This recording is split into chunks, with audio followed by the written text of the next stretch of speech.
Je crois que pour ce premier tour de table, c'est surtout l'aspect méthodologique et un petit peu le diagnostic. Le diagnostic. Sur l'approche méthodologique, je pense que il y a eu des approches différentes. Il y a l'approche du rapport du séquentenaire, où on s'était rendu compte que le Maroc avait une soixantaine de problématiques et qu'on ne pouvait pas résoudre les problématiques de façon linéaire.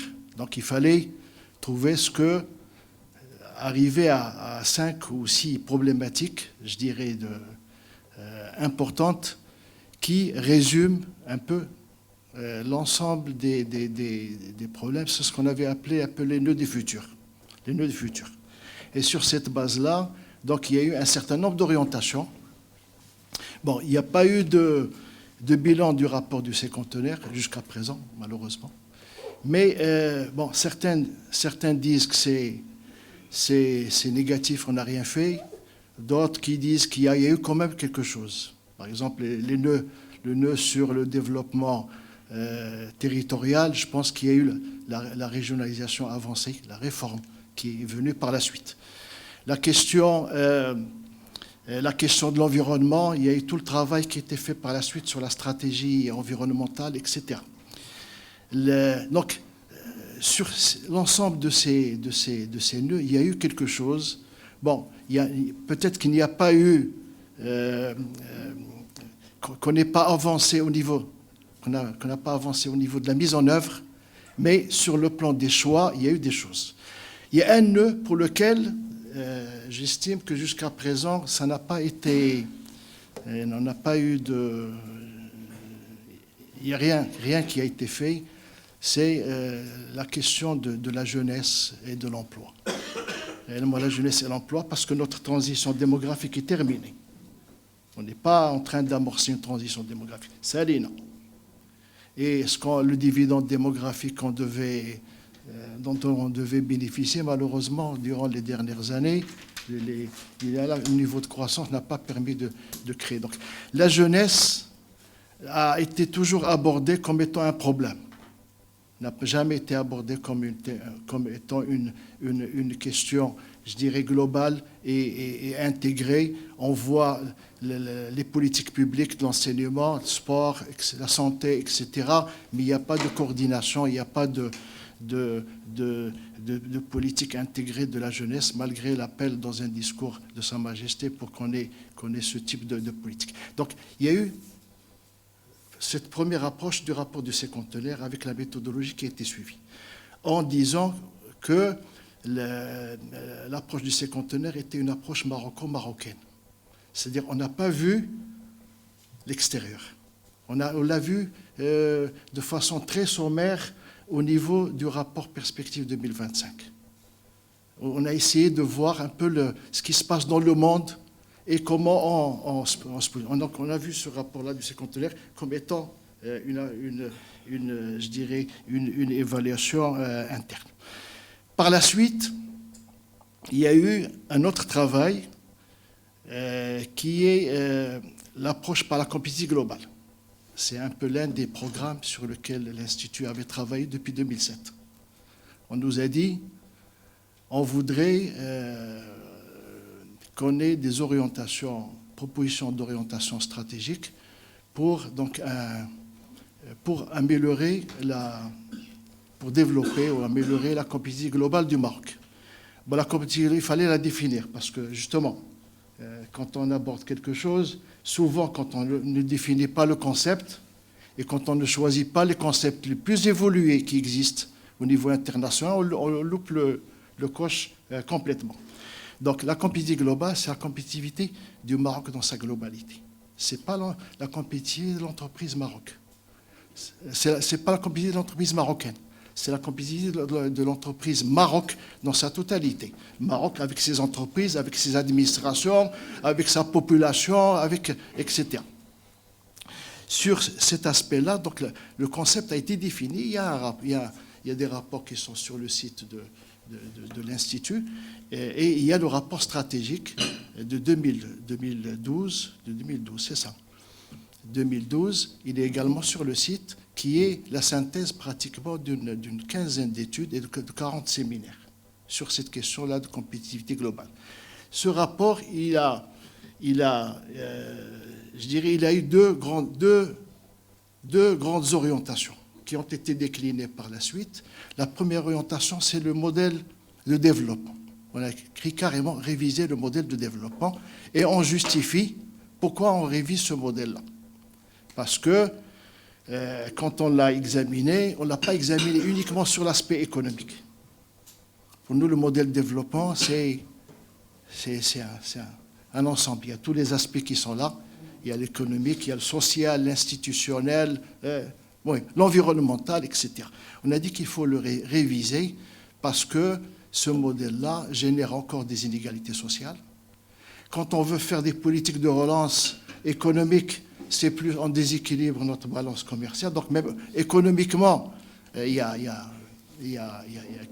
des problèmes. Et sur le plan social, ça génère encore des inégalités. Et sur le plan environnemental, à l'époque, en 2012, on disait que on porte atteinte à l'environnement et que notre empreinte écologique dépasse largement la capacité, notre biocapacité, la capacité du pays à générer des ressources pour son économie. La deuxième orientation, c'était la question du positionnement international. Donc, positionnement international et réfléchir sur toutes les questions qui sont liées donc, à notre politique étrangère, les questions de marque, etc. Et qu'est-ce que c'est que le partenaire stratégique? Parce que là aussi, on est partenaire stratégique de beaucoup de pays au point où l'aspect partenariat stratégique a perdu de sa consistance. Juste après, il y a eu cette réflexion sur le capital immatériel. Parce que là, on s'était rendu compte qu'on était en train de travailler sur pratiquement le quart de la richesse du pays. Et que l'autre quart, les trois quarts, on ne leur accordait pas l'attention voulue. On s'était rendu compte que notre capital de marque, nous n'avons pas de marque Maroc, par exemple. Nous n'avons pas notre politique de promotion économique. Chacun l'a fait à sa manière.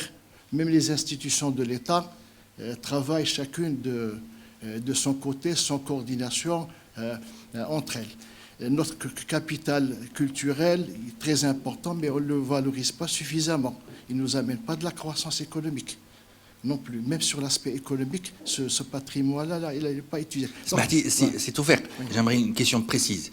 Les trois rapports dont vous parlez, qui sont fondamentaux, vous en avez tiré des enseignements, vous nous parlez des enseignements. Ce qui nous intéresserait, c'est de savoir, des enseignements, en quoi ils éclairent, à votre avis, une approche méthodologique différente ou différenciée pour la question du modèle de développement d'aujourd'hui. C'est-à-dire, en tirant les leçons de comment on doit comprendre le modèle de développement tel qu'il est posé dans le débat public aujourd'hui, au regard des enseignements que vous tirez de ces trois grands moments qui ont été des moments importants sur trois grands rapports. Pour qu'on voit quelle est la valeur ajoutée. Est-ce qu'on va refaire un même document que ce qui a été avant? Est-ce qu'on doit faire une synthèse? Comment vous voyez sur le plan méthodologique la bonne démarche, le bon angle pour aborder cette question du modèle de développement qui est problématique aujourd'hui parce qu'on a une commande qui reste un peu floue, d'accord? Personne ne sait. Et l'embarras est clair chez tout le monde, chez tous les acteurs, on ne sait pas très bien comment on va aborder cette question. On l'a vu même dans la presse, chacun l'aborde à sa manière. On a vu, Yasser le disait, les interventions, chacun peut l'aborder de manière légitime sous l'angle qui est son angle d'intérêt. Donc, vous, par rapport à ces trois moments, ces trois grandes séquences, quelles leçons vous tirez sur la manière idoine, ou en tout cas la plus opportune, qui vous semble la plus opportune, pour aborder, pour cadrer sur le plan méthodologique la question du modèle? Peut-être Ali aussi, comme je dois faire une petite synthèse des débats. Si je peux juste vous demander une faveur. Si quelqu'un utilise le mot modèle de développement économique du Maroc, s'il vous plaît, définissez-le. C'est quoi le modèle de développement aujourd'hui du Maroc? Moi, j'ai une définition, je peux vous la donner. Mais c'est quoi? Pour moi, aujourd'hui, le modèle de développement du Maroc, c'est une économie largement de rente, qui est centralisée, qui est fixée ou qui est tournée autour de secteurs traditionnels aujourd'hui, qui est tirée par la demande intérieure, un investissement public fort avec une rentabilité faible. Et du point de vue social, c'est en fait simplement une micro-couche de la population aujourd'hui qui bénéficie d'un minimum de protection générale et le reste non. Ça, c'est une définition, par exemple, aujourd'hui. Si on peut définir qu'est-ce que c'est que le modèle aujourd'hui, et toujours dans la même logique, pour vous, quelle est la question centrale ou la partie de ce modèle à supposer qu'il existe qu'on doit revisiter? Est-ce que c'est la jeunesse? Est-ce que c'est la compétitivité? Est-ce que c'est autre chose? C'est une conférence, c'est un colloque qu'il faut... Non, moi je crois que sur l'approche ne doit pas être linéaire. Ça, c'est la première des choses. On ne va pas dire on va résoudre les problèmes, on va les problèmes du Maroc, on va commencer à résoudre chacun Makenesh. Ce n'est pas la bonne approche. Il faut une approche, je dirais, il faut utiliser la méthode heuristique. Réellement, la méthode heuristique, mettre sur une grande feuille, le modèle de développement au centre de cette feuille-là, regarder d'abord le définir. Qu'est-ce qu'on entend par le modèle de développement? Le définir, essayer de décomposer cette question-là du modèle de développement en un certain nombre de dimensions. Il y a la dimension institutionnelle, il y a la dimension économique, il y a la sociale, il y a je ne sais pas quoi. On peut aborder cette approche-là comme on peut aborder d'autres approches. Il y a une autre proposition, c'est de dire, je prends le modèle de développement, je vois ce qui est matériel, ce qui est immatériel, je vois les deux grandes branches. Ensuite, je commence à décliner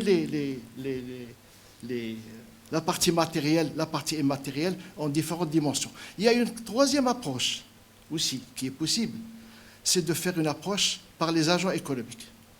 Dire, voilà, que faut-il faire pour d'abord le diagnostic avant. Le benchmark, bien entendu, il faut voir, on n'est pas isolé dans ce monde-là. Beaucoup de pays se posent les mêmes problématiques. Même certains pays qui sont arrivés aujourd'hui à un niveau de développement relativement avancé considèrent qu'on peut échanger sur nos problématiques communes. Même si on leur dit, on n'est pas... Le Maroc, c'est, je sais pas quoi, c'est le 2e de votre pays ou le 1/30e de votre pays. Nous avons les mêmes problèmes. Donc, échanger, voir les expériences des autres, faire des benchmarking, etc. C'est comme ça, moi, que je vois la chose sur le plan méthodologique. Maintenant, sur le diagnostic, il est connu. Il n'y a qu'à prendre les rapports des uns et des autres. Au niveau des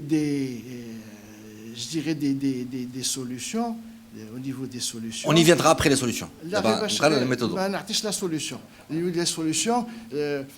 souvent on dit ça ne marche pas, donc il faut jeter etc. Ce n'est pas vrai. Nous, notre vrai problème, c'est un problème de mise en œuvre et d'application des lois. Et le rapport du cinquantenaire a insisté sur ça. Et on continue à insister sur ça. Il y a un problème de mise en œuvre. Les choix, généralement, quand on prend n'importe quelle politique économique, avec plusieurs années d'expérience sur ça, on se rend compte que les choix sont relativement bons, a priori. Mais qu'il y a un problème réellement de mise en œuvre. Parfois, on n'est même pas capable de savoir si les choix sont bons ou pas, parce qu'ils n'ont pas été mis en œuvre. Voilà. Comme ils n'ont pas été mis en œuvre, on ne peut pas savoir s'ils se sont révélés bons ou pas. Exactement. Donc ça aussi, c'est un vrai sujet. Le Maroc a fait beaucoup de réformes. Mais quand on voit l'impact sur la croissance économique, on se rend compte qu'il y a... Comme si on a fait beaucoup d'investissements. On a des taux d'investissement asiatiques. Mais quand on voit l'impact sur la croissance économique, il y a un problème. Parce qu'on a investi dans la... Merci, c'est offert.